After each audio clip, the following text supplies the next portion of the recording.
Olá, tudo bem? Sejam bem-vindos a mais uma transmissão de estudo promovida pela Sociedade Espírita Cristã Vinha de Luz. Meu nome é Sidney Ferreira, eu sou do Centro Espírita Luz e Verdade, aqui do bairro de Campo Grande, na cidade do Rio de Janeiro, e é uma alegria enorme poder atender ao convite dos queridos amigos do Vinha de Luz para conversarmos um pouco no encontro de hoje sobre os ensinamentos de Jesus, sobre essas passagens benditas do nosso Mestre, tão bem explicadas e elucidadas pela espiritualidade superior e por Allan Kardec, esses queridos amigos que, com muito esforço e muita dedicação, trouxeram para nós a doutrina espírita, que tanto nos enriquece a alma de entendimentos e de luz para as nossas jornadas. Então, eu fico muito grato pelo convite, trago um abraço querido e sincero dos amigos do Centro Espírita Luz e Verdade, nós que também ainda nos encontramos com as nossas sedes, nossa sede física fechada, né, mantendo os nossos encontros de forma virtual, tendo a oportunidade de fazer uso da tecnologia para o bem, né, para disseminarmos o conhecimento, o entendimento, continuarmos trocando as nossas experiências e seguirmos em frente com as nossas tarefas. Então, eu agradeço muito mais uma vez a presença de todos e convido para fazermos a leitura de uma página de ambientação do nosso estudo e, para tanto, nós escolhemos no encontro de hoje o livro Pão Nosso, do querido Emmanuel, pela psicografia de Francisco Cândido Xavier. E o ponto intitula-se Pensa um pouco. As obras que eu faço em nome do meu Pai, essas testificam de mim, Jesus. É vulgar a preocupação do homem comum relativamente às tradições familiares e aos institutos terrestres a que se prende, nominalmente, exaltando-se nos títulos convencionais que lhe identificam a personalidade. Entretanto, na vida verdadeira, criatura alguma é conhecida por semelhantes processos. Cada espírito traz consigo a história viva dos próprios feitos e somente as obras efetuadas dão a conhecer o valor ou o demérito de cada um. Com o enunciado, não desejamos afirmar que a palavra esteja desprovida de suas vantagens indiscutíveis. Todavia, é necessário compreender-se que o Verbo é também profundo potencial recebido da infinita bondade, como recurso divino, tornando-se indispensável saber o que estamos realizando com esse dom do Senhor eterno. A afirmativa de Jesus, nesse particular, reveste-se de imperecível beleza. Que diríamos de um Salvador que estatuísse regras para a humanidade sem partilhar-lhe as dificuldades e impedimentos? O Cristo iniciou a missão divina entre homens do campo, viveu entre doutores irritados e pecadores rebeldes, uniu-se a doentes e aflitos, comeu o duro pão dos pescadores humildes e terminou a tarefa santa entre dois ladrões. Que mais desejas?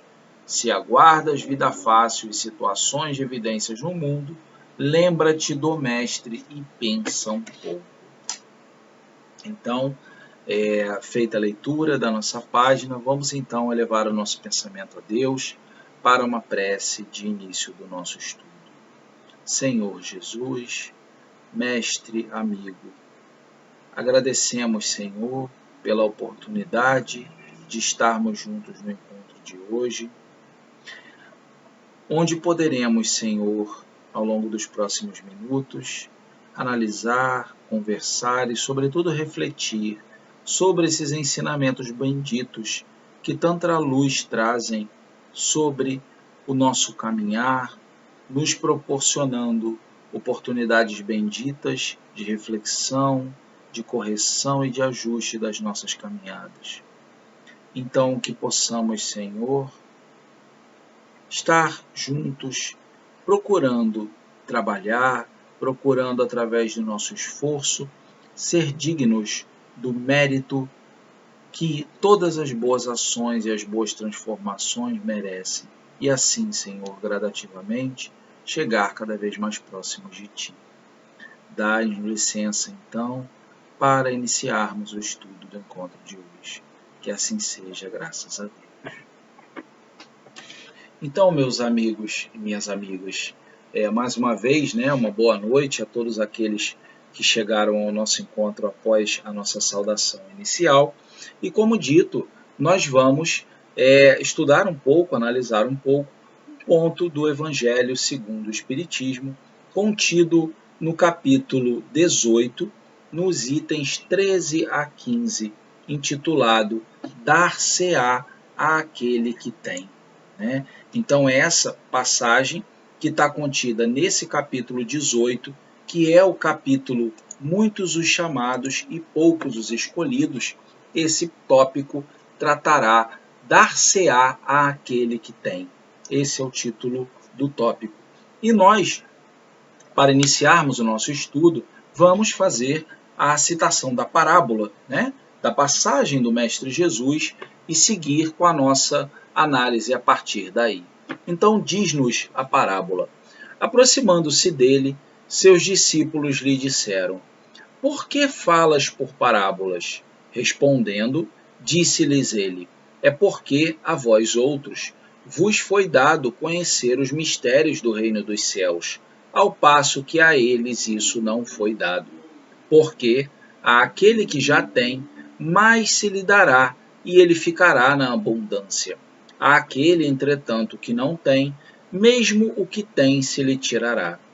Por isso é que lhes falo por parábolas, porque vendo, nada veem, e ouvindo, nada entendem, nem compreendem. Neles se cumpre a profecia de Isaías, quando diz: ouvireis com os vossos ouvidos e nada entendereis, olhareis com os vossos olhos e nada vereis. São Mateus. Então, na passagem de Jesus, narrada por Mateus, nós vemos, mais uma vez, Jesus falando por parábolas, inclusive com os apóstolos questionando a respeito disso. E por que então que Jesus falava por parábolas? Por definição, uma parábola é uma narrativa alegórica que transmite uma mensagem indireta por meio de comparação ou analogia. E por que Jesus fazia uso das parábolas? Ele fazia uso porque, naquela época, as pessoas ainda não tinham o conhecimento intelectual e moral suficiente para ter uma compreensão mais aprofundada acerca daqueles conceitos. Então, esse era um dos objetivos de Jesus falar por parábolas. O outro objetivo era que, para que esses ensinamentos, passados através dessa linguagem de comparações e analogias, fosse, de certa forma, atemporal. O que isso significa? Que as passagens de Jesus foram analisadas e interpretadas à maneira do que era possível para aquelas pessoas que viveram na época de Jesus e continuaram e continuam e continuarão a ser analisadas conforme a evolução dos tempos e da própria humanidade, não é? Então, há 160 e um pouquinho de anos atrás, quando Kardec escreveu a codificação da doutrina espírita, o mundo estava de uma forma que já era completamente diferente do que 1800 anos antes, na época de Jesus. E Kardec, na época dele, viveu e teve uma análise, um entendimento que já são completamente diferentes das possibilidades que temos hoje, porque nós vivemos num mundo completamente diferente em todos os aspectos. Da mesma forma que daqui a mais 160 anos o mundo já estará diferente do que é hoje e novos entendimentos, novas análises, novas reflexões poderão ser feitas. Então, na essência, a fala de Jesus por parábola na época tinha então esse objetivo de que aqueles que não tinham o amadurecimento assimilassem a simplicidade da mensagem que posteriormente tempos seguintes seriam analisadas e internalizadas pelas pessoas, trazendo mais luz ainda àquele entendimento. E nessa parábola, então, isso não foi diferente, sendo essa uma daquelas parábolas de Jesus, daquelas passagens de Jesus, que ao ler sugere uma certa, digamos, contradição, até um certo paradoxo, visto ao entendimento de que Jesus é o nosso irmão maior e que deseja para nós apenas amor, carinho, bondade, e que todos nós estejamos em nosso caminho de evolução. E a parábola diz que para aquele que tem, mais será dado para que fique em abundância. E para aquele que não tem ou tem pouco, o que tem vai ser tirado. Então, causa uma certa estranheza, né? Então, Jesus está dizendo que tem que dar mais para quem já tem em abundância e tirar de quem não tem ou tem pouco. Qual seria o sentido dessas palavras, né? É por isso que se diz sempre que não se deve assumir nada tal qual ao pé da letra. Todos os ensinamentos existem para serem analisados, não é?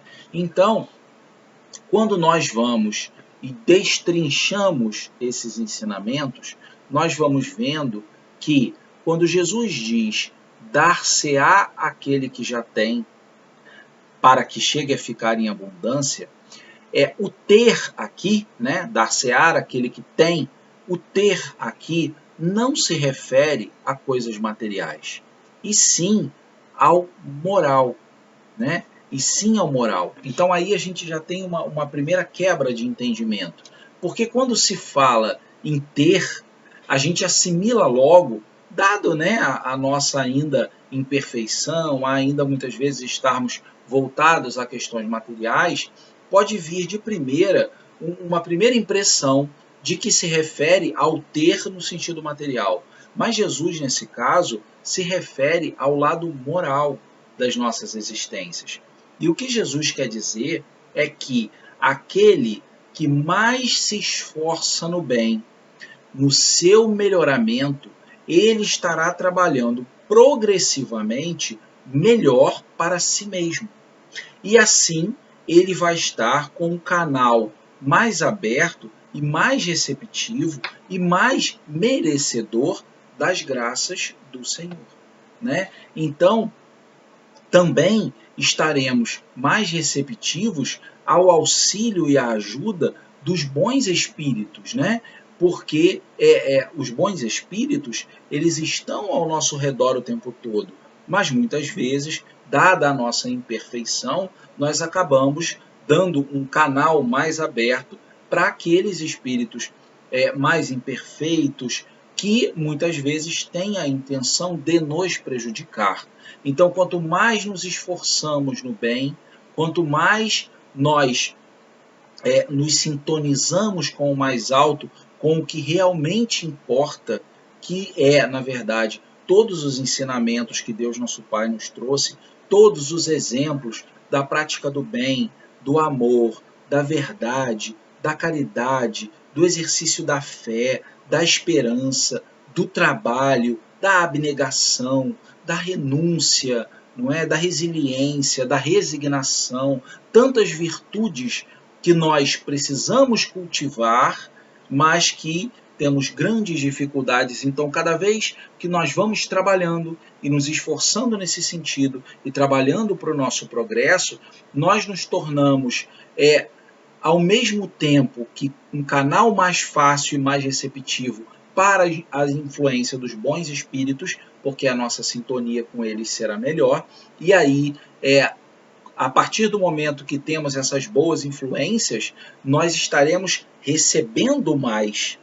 Olha aqui como já começa a ficar mais claro os ensinamentos de Jesus. Então, dar-se-á aquele que tem. O ter, nesse caso, é o meu esforço em me melhorar, em angariar cada vez mais valores morais para mim.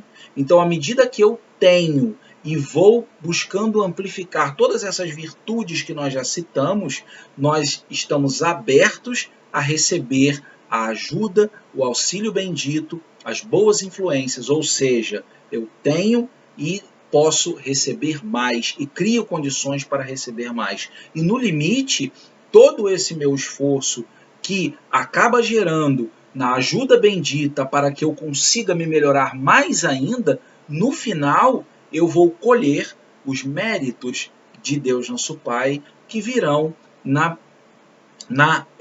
forma da felicidade que nós sentiremos, da satisfação, do próprio caminhar ao longo de todos os degraus da evolução bendita, não é? Então, quando Jesus fala dar-se-á aquele que tem, até que fique em abundância, é nesse sentido que nós devemos entender. Agora, quando Jesus fala e tira-se ao que não tem ou que tem pouco, na verdade, é exatamente o contrário desse entendimento que nós temos, que nós falamos agora. É exatamente o contrário.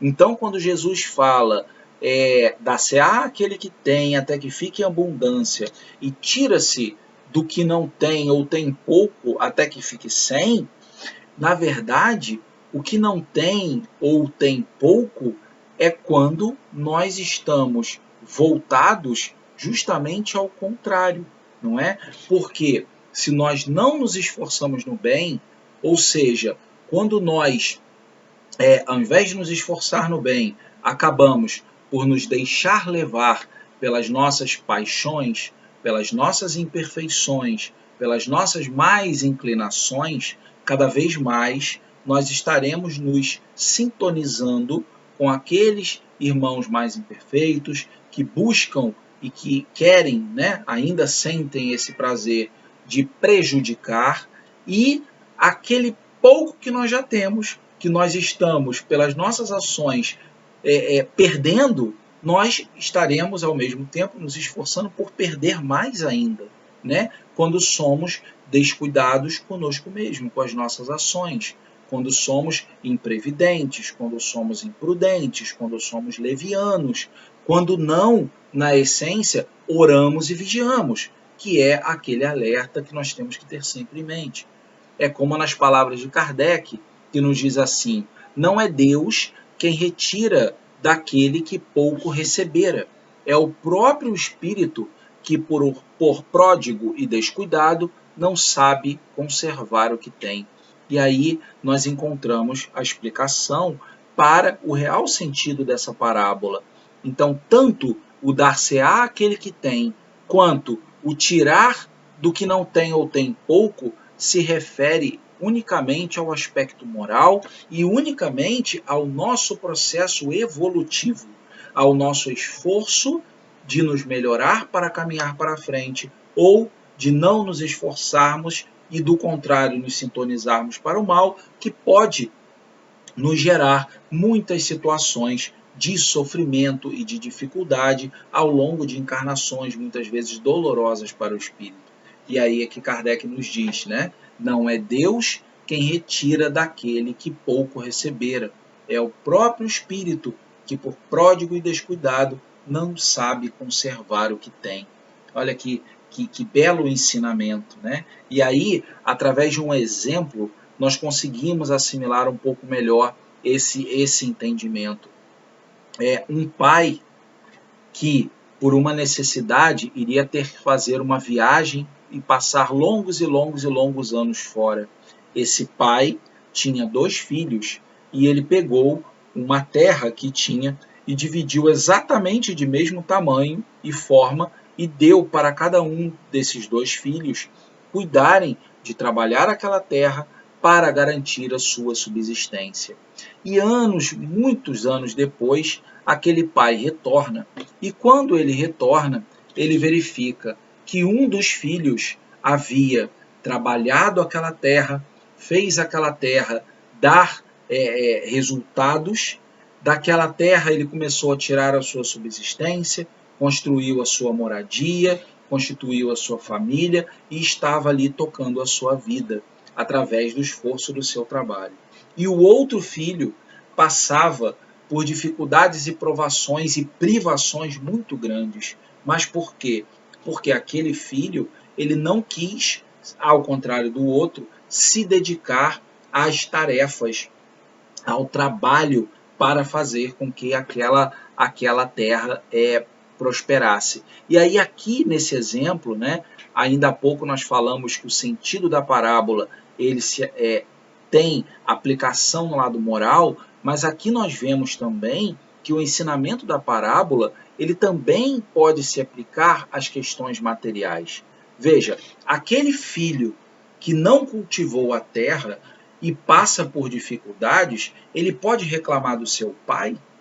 Ele não pode, né? Porque aquele pai, ele foi justo, como Deus nosso Pai é com todos nós. Mas aquele pai, ele foi justo. Ele deu a mesma terra para os dois filhos.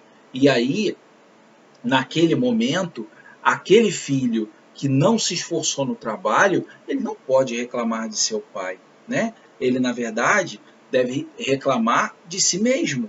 Deve do que ele não fez. Então, quando nós nos esforçamos, ao invés de reclamar da vida e dos problemas, igualmente o mérito vem pelo nosso trabalho, né? Então, essas passagens nos ajudam a entender, muitas vezes, através desses exemplos, o quanto que as nossas ações no dia a dia, o nosso esforço perante a vida, né, é valoroso para a existência de cada um de nós. Tem uma outra história muito interessante de um pai que ia levar os seus dois filhos ao circo, né? E aí, quando ele chega na bilheteria do circo, os seus filhos um tinha 6 anos, o outro era um pouquinho mais velho, e tinha um cartaz próximo à bilheteria dizendo crianças de até 7 anos, crianças de até 5 anos não pagam. E aí ele chega na bilheteria, o bilheteiro pergunta a idade dos filhos, e ele fala, o meu menor tem 6 e o outro tem 9, enfim. E aí aquele bilheteiro fala, o senhor deu bobeira, né? Como se diz no popular, o senhor deu bobeira. Se o senhor tivesse falado que o seu filho pequeno tem 5, eu não ia saber a diferença e o senhor teria pago um ingresso a menos. E aí aquele pai disse para o bilheteiro assim, uma lição valiosíssima, né? Ele diz para o bilheteiro, é verdade, eu teria me dado bem financeiramente nessa situação específica, mas eu teria passado um ensinamento e um exemplo negativo para o meu filho que provavelmente ele levaria com ele para o resto da vida dele. E isso poderia lhe causar muitos sofrimentos no futuro.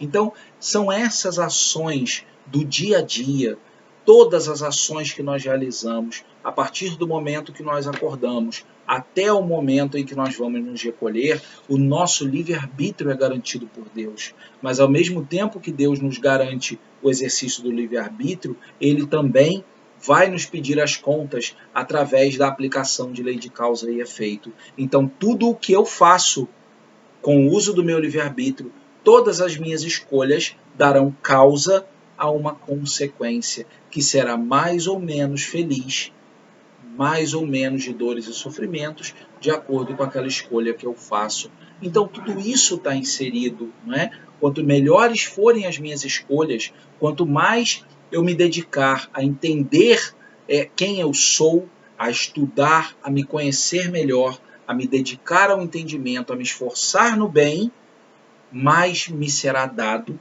no entendimento da palestra moral. Quando eu ajo ao contrário, quando eu ajo de forma contrária, mais me será tirado, não é? Porque eu também não estou fazendo por merecer e estou angariando sofrimentos para nós. Vejam que quando, então, Jesus fala dessa forma, não é ele ou Deus nosso Pai que estão dando mais ou tirando, né, cada vez menos. Na verdade, somos nós mesmos com as nossas próprias ações. E essa passagem também, ela se reflete, né, em outra passagem muito, muito bonita e interessante, que é a que fala sobre a porta larga e a porta estreita, né? Porque a porta larga é aquela que leva para as facilidades do mundo, leva para tudo o que estimula as nossas paixões, os nossos vícios, as sensações, tudo aquilo que nos prende ao mundo material, ao orgulho, ao egoísmo. Esse caminho é um caminho, de certa forma, fácil, que se escancara na nossa frente, não é? Mas que é um caminho que leva a dores, dificuldades e sofrimentos. Agora, a porta estreita não. A porta estreita é aquela que representa o nosso esforço em domar as nossas más inclinações e buscar a nossa evolução.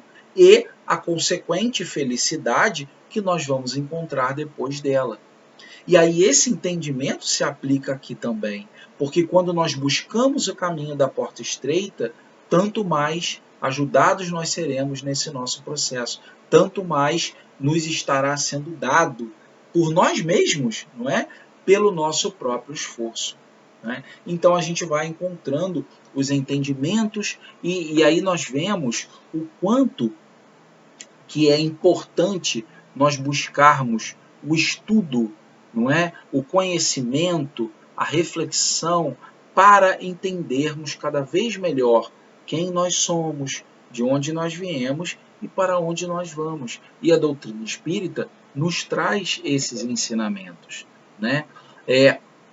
E aí nós estamos falando a respeito das causas e das consequências das nossas ações, né? Kardec nos ensina também no Evangelho, ele vem nos orientar a respeito das causas de tudo o que acontece conosco, né? A causa das nossas dificuldades e dos nossos sofrimentos.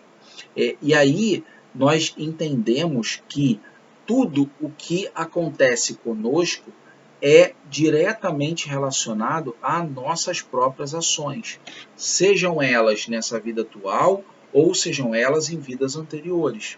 Então, quando nós, nessa vida, sofremos por algum motivo, Deus não nos permite ou não faz com que nenhum dos seus filhos sofra sem ter uma razão, um motivo para que isso aconteça. E esse motivo reside em nós e no mau uso que nós fazemos do nosso livre-arbítrio, das escolhas que fazemos. Não é? Então, se nós hoje passamos por dificuldades financeiras, por dificuldades de relacionamento, de doenças, problemas de saúde, há de se considerar, ao invés de se ficar lastimando, reclamando da vida e das condições que se tem, deve-se fazer uma reflexão íntima para entender que, na maior parte das vezes, aquelas nossas dificuldades têm causa nas nossas próprias ações e nessa própria vida. É claro que existem aquelas situações que nós passamos que nós não temos como ter dado causa nessa vida, né? Como uma doença de nascença, né? Uma deformidade, um acidente que a pessoa não poderia prever de forma alguma. Por exemplo, se você entra num avião e o avião cai, você não tem como prever que aquilo vai acontecer. Né? É diferente de quando você pega um carro e sai em alta velocidade e se acidenta. Agora, quando você entra no avião e aquilo acontece, aquilo também não aconteceu por acaso. Você precisava passar por aquela prova fruto de algum resgate vindo do passado, que nós não sabemos qual é nesta encarnação, dado o esquecimento, mas que precisávamos passar por aquela prova. Não é? Mas os espíritos nos orientam que a maior parte das situações, das angústias e aflições que acontecem conosco, são fruto das nossas ações nesta própria vida. Nesta própria vida. Então, nesta vida que nós estamos lidando com as nossas próprias escolhas, consequências do que nós fomos no passado, consequências do que nós estamos fazendo agora, e o que nós estamos fazendo agora vai definir as nossas consequências futuras. Então, se nós queremos um futuro melhor, mais feliz, de mais alegrias e realizações nas nossas existências, tanto nessa encarnação quanto nas próximas, então nós precisamos começar a modificar a nossa forma de agir e de pensar agora, neste momento, não é? De novo, tendo atenção em tudo o que nós fazemos, do momento que acordamos até o momento em que nos recolhemos, procurando colocar em prática aquela máxima de só fazer ao outro aquilo que desejamos que nos seja feito, né? Ou de não fazer ao outro aquilo que nós não desejamos que nos seja feito. Só que muitas vezes nós acabamos por não agir assim. Falamos, agimos, em muitas situações de uma forma completamente diferente do que aquilo que nós apreciamos. E a consequência disso é o sofrimento. Em maior grau ou menor grau, dependendo da ação realizada, mas é o sofrimento. Então, quando nós começamos a trabalhar isso na nossa mente, quando nós começamos, a partir do momento que eu me deparo com uma situação onde uma determinada imperfeição minha se faria presente e eu consigo resistir àquilo, é um pontinho de mérito que eu estou angariando para mim, não é? E esse pontinho de mérito, o que ele vai representar? Dar-se-á aquele que tem, né? Então, se eu sou uma pessoa muito impaciente, por exemplo, ou muito raivosa, que estouro facilmente, se eu me deparo com uma determinada situação onde a minha impaciência ou a minha raiva iam se fazer presente naquele ímpeto, nós não podemos esquecer que o livre-arbítrio está presente sempre. Nós nunca podemos colocar a culpa em outras situações que não sejam nós mesmos. E se naquele momento em que aquela minha imperfeição ia se fazer presente, eu consigo me segurar, eu consegui dar um passo importante para vencer aquilo de forma plena. E aí, no limite, esses são os significados do dar-se-á aquele que tem. Somos nós nos esforçando para nos melhorar, para criar causas boas para consequências boas, não é? E a partir do momento que nós fazemos isso, nós estamos trabalhando proativamente para a nossa melhoria, para o nosso aperfeiçoamento, e quando fazemos isso, mais nos será dado, não é? Então, esse é o sentido da lição e dessas palavras de Jesus. E aí, já caminhando para a conclusão do nosso estudo, vamos citar uma parte, né, final de Kardec, na verdade, do Espírito Amigo, que nos passa o estudo nesse ponto, lá no Evangelho, que nos diz assim: em vez de acusar que tudo lhe preparara, de criticar as doações que recebera, queixe-se do verdadeiro autor de suas misérias, e arrependido e operoso, meta, corajoso, mãos à obra, arroteie o solo ingrato com o esforço de sua vontade, lavre-o fundo com o auxílio do arrependimento e da esperança, lance nele, confiante, a semente que haja preparado, por boa, dentre as mais. Regue-o com o seu amor e a sua caridade, e Deus, o Deus de amor e de caridade, dará àquele que já recebera. Verá ele então, coroados de êxito seus esforços, e um grão produzir 100 e outro 1000. Ânimo, trabalhadores! Tomai dos vossos arados e das vossas charruas, lavrai os vossos corações, arrancai deles a cisânia, semeai a boa semente que o Senhor vos confia, e o orvalho do amor lhe fará produzir frutos de caridade, um espírito amigo. Então é com essa bela reflexão, essa bela mensagem, né, com esse convite ao trabalho, com esse convite a que nós, mesmo quando tropeçamos, tenhamos o bom ânimo, a fé e a esperança em Deus nosso Pai, de que o amor cobre a multidão dos pecados. Então que possamos sempre nos lembrar disso e nos esforçar em nossas jornadas para sermos cada dia melhores e chegarmos cada dia mais próximos a Jesus e a Deus nosso Pai.